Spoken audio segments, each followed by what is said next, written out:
మిత్రులారా, కొన్ని రోజులుగా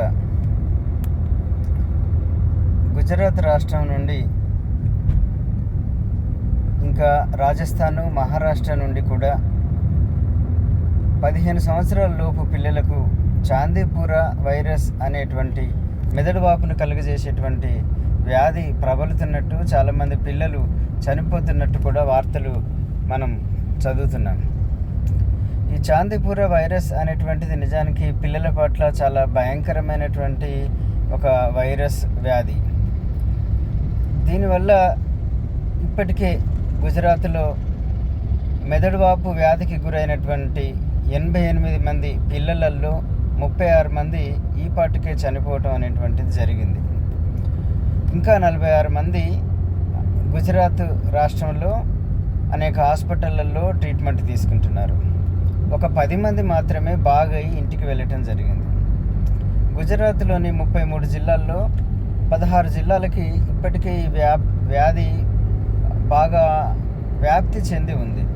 పొరుగు రాష్ట్రాలైన మహారాష్ట్ర, రాజస్థాన్లలో కూడా కేసులు కనిపిస్తున్నాయి.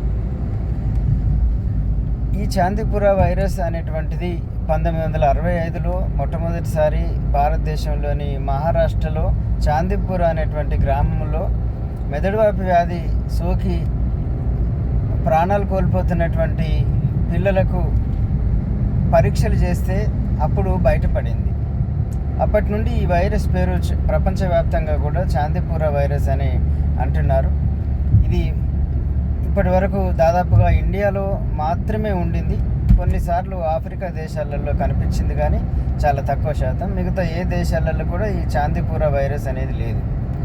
ఈ చాందీపుర వైరస్ అనేది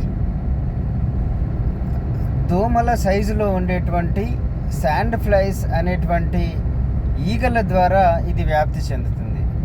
అవి పేరుకు ఈగలే కానీ అవి దోమల్లాగానే ఉంటాయి. మనము వాటిని చూస్తే దోమల సైజులో ఉండి మనకు చెవిలో ఎప్పటికీ న్యూసెన్స్ క్రియేట్ చేస్తున్నట్టు అనిపిస్తూ ఉంటుంది. వందలు వేల సైజులో ఉంటాయి. వాటి చుట్టూ, శరీరం చుట్టూ ఇట్లా బూరుగా ఉంటుంది అన్నట్టు. ఎక్కువ వెంట్రుకలు ఉంటాయి. దోమల శరీరం అయితే నున్నగా ఉంటుంది, కానీ వీటి శరీరం దోమల సైజులో ఉన్నప్పటికీ కూడా వాటి చుట్టూ ఈ విపరీతమైన వెంట్రుకలు ఉంటాయి. మామూలుగా వాటిని మనం పెద్దగా పట్టించుకోమవి, వందల వేలు ఉంటాయి, మనకు చుట్టూ తిరుగుతూ ఉంటాయి. కానీ ఇటువంటి సందర్భాలలో అవి చాందీపుర వైరస్ను పిల్లలకు ఒకరి నుంచి వెళ్ళి మరొకరికి అవి వ్యాప్తి చెందింపజేసేటువంటి అవకాశం ఉంటుంది. అయితే ఈ చాందీపుర వైరస్ అనేటువంటిది నెలల వయసు పిల్లల నుండి 14, గరిష్టంగా 15 సంవత్సరాల లోపు పిల్లలకు మాత్రమే ఇప్పటి వరకు వచ్చిన పిల్లలు చాలామంది చనిపోవటం అనేది జరుగుతుంది. 2003, 2004 ప్రాంతాలలో మన ఆంధ్రప్రదేశ్లో, ఉమ్మడి ఆంధ్రప్రదేశ్లలో, ఈవెన్ మన కరీంనగర్, వరంగల్, హైదరాబాద్ లాంటి జిల్లాలలో కూడా ఈ చాందీపుర వైరస్ వల్ల పిల్లలు మెదడువాపు వ్యాధికి గురై దాదాపు 300 మందికి పైన చనిపోవటం జరిగింది. ఇప్పుడు కూడా ఇది చాలా ప్రాణాంతకమైనటువంటి వ్యాధి. దీనికి మందులు కూడా లేవు. ఈ వైరస్ ఒక రకంగా రేబీస్ వ్యాధి, వెర్రి కుక్కలు కరిస్తే మనకు వస్తుంది కదా, అటువంటి వెర్రిని కలుగజేసేటువంటి వైరస్ కుటుంబానికి చెందినటువంటిది. అదే వైరస్ కాదు, కానీ దానికి దగ్గరగా ఉంటుంది. ఇది కూడా మెదడువాపు వ్యాధినే కలుగజేస్తుంది.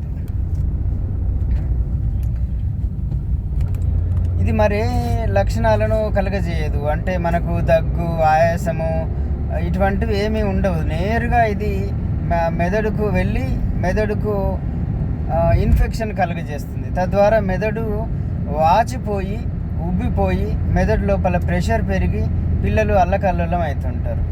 సడన్గా వచ్చేటువంటి జ్వరంతో పాటు వాంతులు, పిల్లలు పరాకు చేయటము, అంటే ఆల్టర్డ్ సెన్సోరియం అని అంటారు.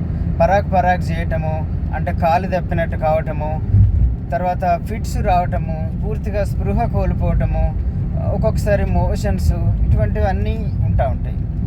ఇది చాలా తొందరగానే సీరియస్ అవుతూ ఉంటారు పిల్లలు. వ్యాధి సోకటం కూడా కొన్ని గంటలలో ఒక పిల్లల నుంచి వెళ్ళి ఇంకో పిల్లలకు కొన్ని గంటల నుండి కొన్ని రోజులలోనే వ్యాధి సోకి లక్షణాలు కూడా కనిపించే అవకాశం ఉంటుంది. ఎక్కువ రోజులు ఏం పట్టదు.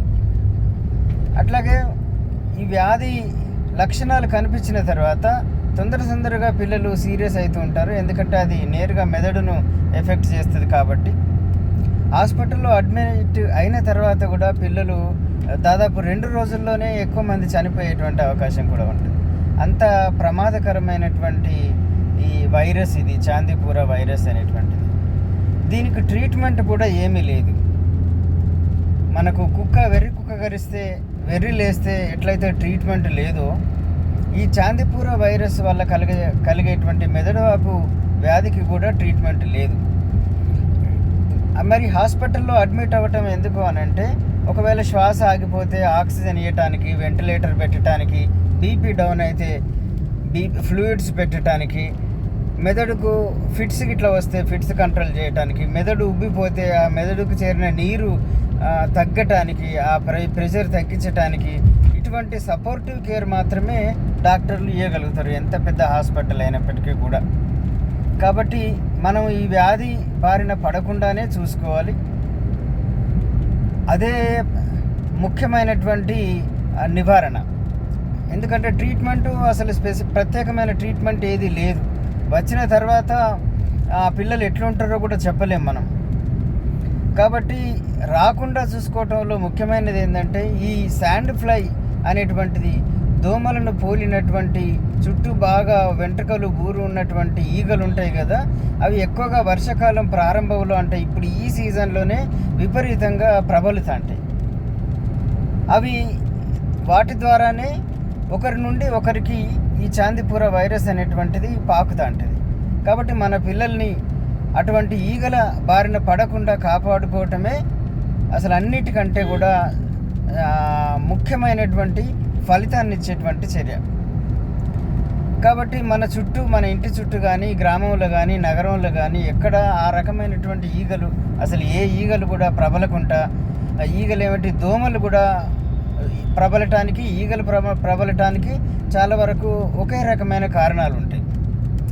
ఈ రకమైనటువంటి ఈగలు మాత్రము కొన్నిసార్లు పిల్లలు బయట మలమూత్రాలు చేయటము, వాటి ద్వారా ఆ ఈగలు ఎక్కువగా పెరుగుతూ ఉంటాయి. సో ఆ విధంగా మలమూత్రాలు బయట చేయకుండా చూడాలి. ఈగలు ప్రబలటానికి అవకాశం లేని పరిశుభ్రమైనటువంటి ప్రాంతాలను మనం తయారు చేసుకోవాలి. ఇంట్లోకి ఆ రకమైనటువంటి ఈగలు రాకుండా మనం మస్కిటో డోర్స్, మస్కిటో నెట్స్ ఉంటాయి కదా, అవన్నీ వాడాలి. కిటికీలకు కానీ, దర్వాజాలకు కానీ ఇంట్లో కూడా మస్కిటో నెట్స్ వాడుకోవాలి. ఇవి మస్కిటో ప్రివెన్షన్కు ఉపయోగించేటువంటి మెజర్స్ అన్నీ కూడా ఈ శాండ్ ఫ్లైస్ నివారణకు కూడా పనికొస్తాయి. కాబట్టి ఆ రకంగా మనం చాందీపుర వైరస్ బారిన మన పిల్లలు పడకుండా ఉండటం కోసము ఈ శాండ్ ఫ్లైస్ అనేటువంటి ఈగలు మన ప్రాంతాల్లో పెరగకుండా జాగ్రత్తలు తీసుకోవాలి. అట్లాగే పిల్లలు ఆ ఈగల బారిన పడకుండా కూడా మనం తీసుకోవాల్సిన అన్ని చర్యలు తీసుకోవాలి. అందరూ అలా జాగ్రత్తలు తీసుకొని మన పిల్లల్ని కాపాడుకోవాలని కోరుతున్నాను.